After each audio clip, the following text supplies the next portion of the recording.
Giles இன்னைக்கு episode எப்படி போச்சு அடைச்சும் பார்ப்பேன். இன்னைக்கு எபிசோட் என்ன காட்டுறாங்கன்னா, அந்த கடத்தல்காரங்க எல்லையும் அடிச்சு போட்டு கட்டி வச்சிருக்காங்க. அப்போ கையலுக்கு வீடியோ கால் பண்ணுறாங்க. அவங்க சொல்கிறாங்க, இப்போ லவ்வரும் மாட்டிக்கிட்டா ஒழுங்கு முறையாக நாங்கள் சொன்ன ஊசியை அந்த பசிருக்கு போட்டு கொல்லணும், இல்லைன்னா உன் குடும்பமும் காலி உன் லவ்வரும் காலி அப்படி சொல்கிறாங்க.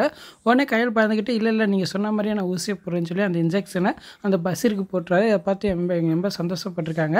அவங்க அசந்த நேரம் பார்த்து எலி திருப்பி அவங்க கூட சண்டை போட்டு அவங்கள அடிச்சு போட்டுறாங்க. மூர்த்தி எழில் 2 பேரும் சேர்ந்து அவங்க கடத்தல்காரங்க எல்லாத்தையுமே கட்டி வச்சிருக்காங்க. உடனே எழில் வந்து கையிலுக்கு ஃபோன் போட்டு பேசுறாரு, நீ அவசரப்பட்ட கையில் அப்படின்னு எழி சொல்றாரு. அப்போ கையில் சொல்றாங்க, இல்லை நான் அந்த இன்ஜெக்ஷன் அவருக்கு போடலை அப்படிங்கிறாங்க. இல்லை எனக்கு முன்னாடி தானே போட்டேன் அப்படின்னு சொல்றாங்க. அப்போ கையில் சொல்றாங்க, பேசிக்கிட்டு இருக்கும்போது வீடியோ கால் கட் ஆச்சுல, அந்நேரம் பார்த்து நான் இன்ஜெக்ஷனை மாற்றிட்டேன், இப்போ அந்த இன்ஜெக்ஷன் தான் அவர் போட்டிருக்கேன், அதனால் அவருக்கு உயிருக்கு எந்த ஆபத்து இல்லை, அவர் சேஃபாக தான் இருக்காரு அப்படின்னு சொல்கிறாங்க. இதை கேட்டோன்னே எள்ளி ரொம்ப சந்தோஷப்படுறாரு. இப்போ கையில் குடும்பம் ரொம்ப சந்தோஷப்படுறாங்க. இதை கேட்டால் தர்மலிங்கம் வடிவுக்கு இருளடிச்ச மாதிரி இருக்குது. அப்போ தர்மலிங்கம் சொல்கிறான், இப்போ இந்த கடத்தக்காரங்க மாட்டினாங்கன்னா அவங்க நேராக கௌதம சொல்லுவாங்க, கௌதம் மூலியமாக இப்போ பிரச்சனைக்கு நம்ம தான் காரணம்னு சொல்லி அவன் மாட்டி விட்டுருவான். இப்போ இந்த கையில் குடும்பத்தில் நம்ம அசிங்கப்பட்டு நிற்கணும் அப்படின்னு சொல்லிக்கிட்டு இருக்கான்.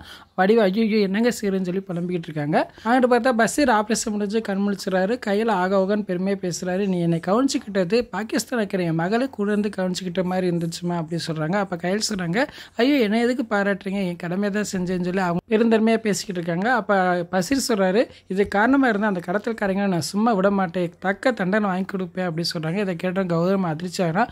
ஐயோ அவங்க மாட்டிக்கிட்டால் நம்ம பேரை சொல்லுவாங்களே, இப்போ நம்ம மாட்டிக்கிறோம்னு சொல்லி கௌதம் முடிச்சுக்கிட்டு இருக்கான். அப்படியே எபிசோட் முடிச்சிட்டாங்க. நாளைக்கு எபிசோட் எப்படி இருக்கும் பார்த்து பேசுகிறேன். இந்த வீடியோ பிடிச்சா முடிக்க லைக் கொடுத்துட்டு மறக்காமல் சப்ஸ்கிரைப் பண்ணுங்கள். தேங்க்யூ.